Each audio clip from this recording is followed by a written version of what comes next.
Class 9-এর Bengali chapter 3 Dhula মন্দির।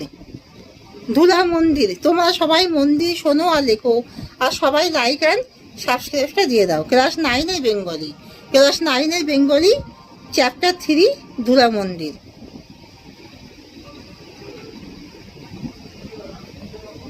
প্রকৃতপক্ষে দেবতার আবাস কোথায়? প্রকৃতপক্ষে দেবতার আবাস কর্মের মধ্যে। ঈশ্বর কার কাছে বাধা থাকেন? ঈশ্বর সৃষ্টির কাছে বাধা থাকেন।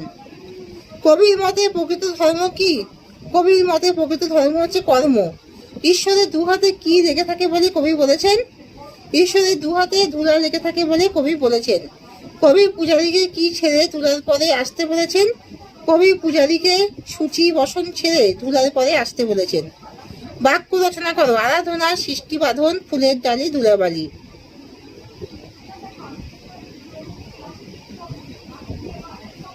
যেমন রুদ্ধদ্বার, পূজারী রুদ্ধদ্বার মন্দিরে পূজা আরাধনায় মগ্ন। তাহলে বাক্য রচনা করো। রুদ্ধদ্বার, পূজারী রুদ্ধদ্বার মন্দিরে পূজা আরাধনায় মগ্ন। কর্মযোগ দিয়ে বাক্য রচনা করো। শীতের গীতায় বলা হয়েছে কর্মযোগই শ্রেষ্ঠ যোগ। সংগোপনে, সংগোপনে বাক্য রচনা হলো ভক্তের ঈশ্বর আরাধনা সংগোপনে সমাধা হয়।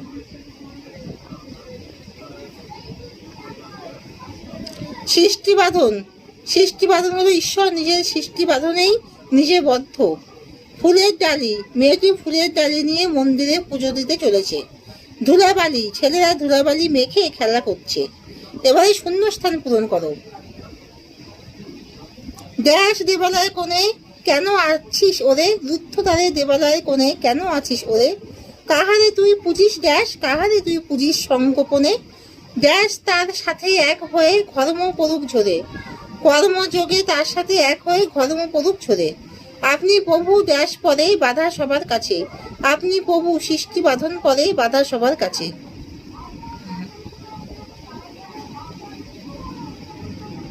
ধুলা মন্দির কবিতায় কবিকে? ধুলা মন্দির কবিতায় কবি রবীন্দ্রনাথ ঠাকুর। কবিতাটি কবির কোন কাব্যগ্রন্থের অন্তর্গত? কবিতাটি কবির গীতাঞ্জলি কাব্যগ্রন্থের অন্তর্গত। প্রকৃতপক্ষে দেবতা বা ঈশ্বরের বাস কোথায়? প্রকৃতপক্ষে দেবতা বা ঈশ্বরের বাস কর্মযোগে যুক্ত মানুষের মাঝে। ভক্তরা ভজনা বা পূজা অর্চনা করেন কেন? ভক্তরা ভজনা বা পূজা অর্চনা করেন ঈশ্বর লাভের উদ্দেশ্যে। প্রকৃত ধর্ম কি? মানবিকতাকে সঙ্গে করে কর্মযোগে যুক্ত হবার নামই প্রকৃত ধর্ম। কবির মতে দেবতা আসলে কোথায় থাকেন? কবির মতে দেবতা আসলে শ্রমজীবী মানুষের মধ্যে থাকেন। ঈশ্বর বা প্রভু কার